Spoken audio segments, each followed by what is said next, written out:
శ్రీమాత్రే నమ. జయ గురు దత్తాత్రేయ నమ. ఈ వీడియోలో మనం మేషరాశి వారికి మే 3వ తారీఖు నుంచి 9వ తారీఖు మధ్యలో జరగబోయే వార ఫలాలు పరిశీలించినప్పుడు మరి ఈ వారం అంతా మేషరాశి అందే ఏర్పడినటువంటి బుధాదిత్య యోగ ప్రభావం వల్ల జాతకుని యొక్క తెలివితేటలకి తగిన గుర్తింపు రావడం జరుగుతూ ఉంటుంది.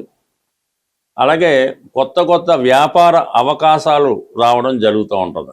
ఇది విద్యార్థులకి వారిలో ఉన్నటువంటి నైపుణ్యాన్ని పెంచడం వల్ల వారు ఏదన్నా ఉద్యోగం కొరకు ప్రయత్నం చేసినా, స్కాలర్షిప్ కోసం ప్రయత్నం చేసినా కంప్లీట్గా మీ యొక్క ప్రయత్నాలు 100% నెరవేరే అవకాశం ఉంది.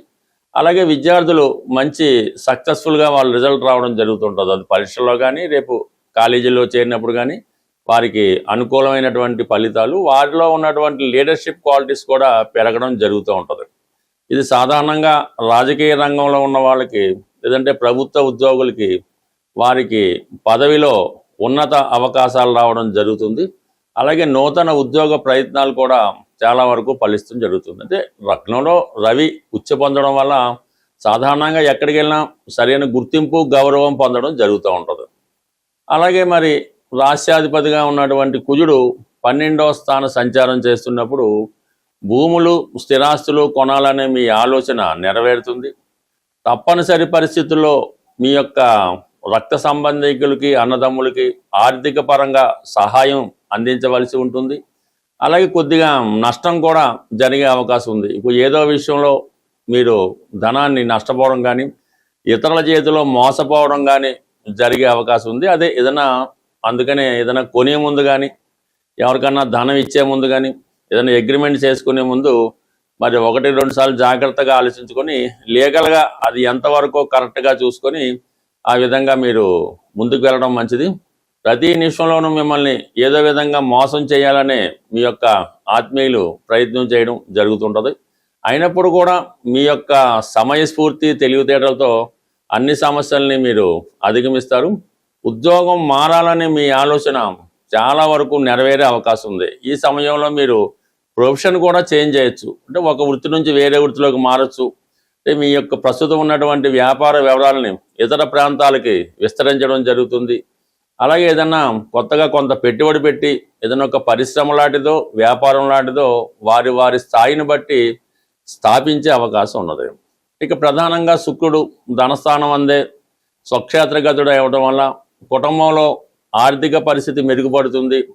దూరమైనటువంటి బంధువులు తిరిగి కలుసుకుంటారు. మీ కుటుంబంలో స్త్రీలకి గొప్ప గుర్తింపు రావడం జరుగుతుంటుంది. అలాగే మీ యొక్క వాక్చాతుర్యానికి చాలా విలువ పెరుగుతూ ఉంటుంది. ఈ విషయంలోనే భార్యాభర్తల మధ్య భాగస్థుల మధ్య ఉన్నటువంటి అభిప్రాయ భేదాలు చాలా వరకు పరిష్కారం అవుతుంది. కుటుంబ సమేతంగా ఈ వారంలో మీరు ఏదైనా ఒక శుభకార్యంలో పాల్గొనడం కానీ ఒక పుణ్యక్షేత్రాన్ని దర్శించడం కానీ జరిగే అవకాశం ఉంది. మొత్తం మీద ఈ రాశిలో ఉన్నటువంటి స్త్రీలకి ఇది చాలా గొప్ప అవకాశం అన్నమాట. మీ యొక్క మాటకి విలువ పెరుగుతుంది. అత్తవారితో ఇల్లాస్తో మీకు ఉన్నటువంటి విభేదాలు చాలా వరకు సమసిపోతాయి. వ్యక్తిగతంగా స్త్రీల యొక్క ఆదాయం పెరిగే అవకాశం ఉంది. ఏదో ఒక బహుమతి ఈ సమయంలో మీకు గిఫ్ట్ లాంటిది వచ్చే సూచనలు కనబడుతున్నాయి.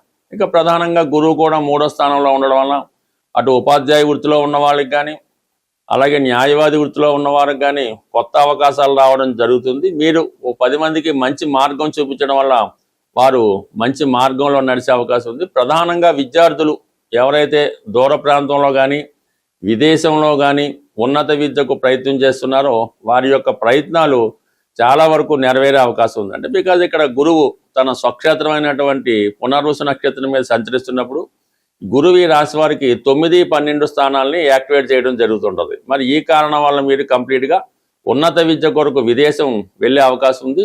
లేదంటే దూర ప్రాంతంలో ఉన్నటువంటి పుణ్యక్షేత్రాలు దర్శించే అవకాశం కూడా ఈ సమయంలో మీకు రావడం జరుగుతుంది. అలాగే మరి లాభస్థానంలో రాహుగ్రహ సంచారం, విదేశంలో ఉన్నటువంటి మిత్రులు మీకు చాలా వరకు సహకరిస్తారు.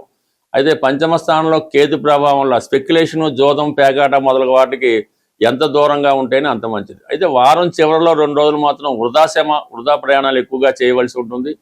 దాని తర్వాత ఇంచుమించుగా మీకు బుధవారం నుంచి మంచి ఫోకస్గా ఉంటుంది. కాబట్టి ముఖ్యమైన పనులు కానీ ప్రయాణాలు కానీ ఆదివారం సోమవారం వాయిదా వేసుకుంటే మంచిది. ఎవరి జాతకంలో అయినా కుజుడు ఎంత బలంగా అనుకూలమైన స్థానాల్లో ఉంటే వారి జీవితంలో ఎదురయ్యే ప్రతి సమస్యని పరిష్కరించుకోవడం, అటు ఆర్థిక పరంగా అయినా, అన్నదమ్ములతో విభేదమైన, భార్యాభర్తల సమస్యలైనా కుజుడు బలంగా ఉంటే వారు ఈ సమస్యలన్నీ కూడా సులభంగా పరిష్కరించుకుంటూ ఉంటారు. మరి ప్రస్తుతం కుజుడు ఈ మే నెల 11వ తారీఖు వరకు కూడా శని భగవానుడితో కలిసి సంచరించడం వల్ల చాలా వరకు ఇటువంటి ఇబ్బందులు ప్రతి ఒక్కరికి ఎదురవుతున్నాయి. అలాగే ప్రస్తుతం జరుగుతున్నటువంటి ప్రపంచంలో ఈ విపత్కర పరిస్థితులు కూడా ఈ శని కుజుల కారణం వల్ల ఇబ్బంది పడడం జరుగుతుంది. ఇది ప్రతి ఒక్కరి మీద ఎంతో అంత ప్రభావం నడుస్తుంది.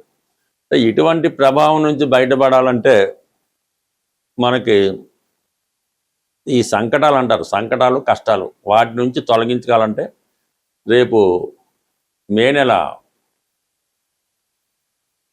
5వ తారీఖున వస్తున్నటువంటి మంగళవారం రోజు సంకటహర చతుర్థి 5వ తారీఖు నాడు రావడం వల్ల, మంగళవారంతో కూడి రావడం అన్నది ఇది రుణ సమస్యలతో ఇబ్బంది పడుతున్న వారికి, వివాహం జరగకుండా ఆలస్యం అవుతున్న వాళ్ళకి ఈ మంగళవారం రోజు ఈ సంకటహర చతుర్థి రోజు హోమం అంటే గణపతి హోమం అన్నది చేయించుకోవాల్సి ఉంటుంది.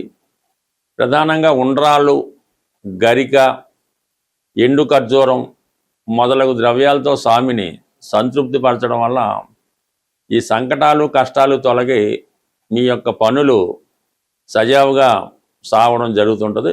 ఏదన్నా మరి పనులు ముందుకెళ్ళాలంటే ఈ ప్రయత్నం తప్పకుండా మీరు చేసి చూడండి.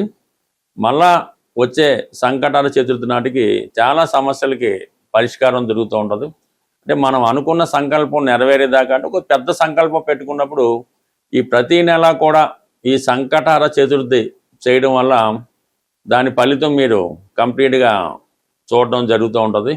ఏదైనాది కంటిన్యూ అయితే మీ చేత అవనవడం ఖచ్చితంగా దీనికి బ్రేక్ పడుతుంది. ఎందుకు బ్రేక్ పడుతుంది? మనం అనుకున్న పని పూర్తయితే మనం అక్కడ నుంచి మానేస్తాం కదా, అందువలన కంప్లీట్గా మీకు ఇది సక్సెస్ రావడం జరుగుతుంది. అయితే ఇందులో ఏంటంటే మేము ఆ గుళ్ళో డబ్బులు కట్టేసామండి, మా తరపున మా అమ్మగారు చేస్తారండి, దాన్ని ఇంకో వేరే వాళ్ళని పొరం, ఇవేమి జరగవు. మీరు స్వయంగా దగ్గరుండి చేసుకుంటేనే మీ ఫలితం ఈ ఫలితం రావడం జరుగుతుంది తప్ప అది ఈ విధంగా మీరు డబ్బులు కట్టేసాం వాళ్ళు చేసాం మనకు కుదరదు. దానివల్ల ఇంకా కష్టాలు వచ్చే అవకాశం ఉంది. బట్ ఏదైనా మీ జీవితంలో ఎదురయ్యే ప్రతి సమస్యకి మీ శాస్త్ర ప్రకారం మీ యొక్క జాతకంలోనే, మీ జన్మ జాతకంలోనే ఆ సమస్యకి పరిష్కారం ఉంటుంది. అది దశ బట్టి అవ్వచ్చు, గోచారాన్ని బట్టి అవ్వచ్చు. ఎవరైతే తీవ్రమైనటువంటి సమస్యలతో ఇబ్బంది పడుతున్నారో వారు వారి యొక్క వ్యక్తిగత జాతకాన్ని చాలా అనుభవంతో కూడుకున్నటువంటి నిస్వార్థంగా ఉన్నటువంటి జ్యోతిష్కుని సంప్రదించి వారు చెప్పిన విధంగా కొన్ని సూచనలు మీరు కంప్లీట్గా చేసుకోవలసి ఉంటుంది. జాతకం చూపించుకున్నంత మాత్రాన ఎవరి జీవితం మారదు, అందులో మీరేం పెద్ద గొప్ప ఏం కాదు. కాబట్టి జాతకం చూపించుకొని దానికి పరిష్కార మార్గం చేస్తేనే మీకు ఆ సమస్య పరిష్కారం అవుతుంది తప్ప కేవలం జాతకంలో ఉన్నది తెలుసుకోవడం వల్ల ఆ సమస్య మరింత పెద్దదవుతుంది తప్ప దానికి పరిష్కారం అయితే అవ్వదు. కంప్లీట్గా సమస్యలతో ఉన్నవాళ్ళు అంటే జీవితంలో ప్రస్తుతం ఎంతో జీవన విధానం పెరగడం వల్ల మరి ఖర్చులు కూడా అలాగే పెరుగుతున్నాయి. కాబట్టి కొద్దిపాటి వ్యయంతో మీ జాతకాన్ని మీరు సరి చేసుకోవచ్చు. మరి అది మీ యొక్క నమ్మకాన్ని బట్టి, అవతల వారి యొక్క విద్వత్తును బట్టి ఆధారపడి ఉంటుంది. స్వస్తి.